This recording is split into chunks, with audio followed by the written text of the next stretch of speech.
ان سے پہلے نوح کی قوم اور اصحاب الرس اور سمود اور عاد اور فرعون اور لوط کے بھائی اور ایکا والے اور تبا کی قوم کے لوگ بھی جھٹلا چکے ہیں۔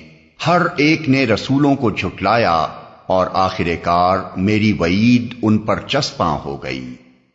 کیا پہلی بار کی تخلیق سے ہم عاجز تھے؟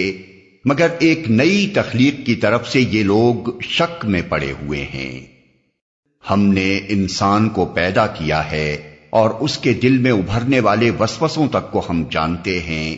ہم اس کی رگے گردن سے بھی زیادہ اس سے قریب ہیں، اور ہمارے اس براہ راست علم کے علاوہ 2 کاتب اس کے دائیں اور بائیں بیٹھے ہر چیز ثبت کر رہے ہیں۔ کوئی لفظ اس کی زبان سے نہیں نکلتا جسے محفوظ کرنے کے لیے ایک حاضر باش نگراں موجود نہ ہو۔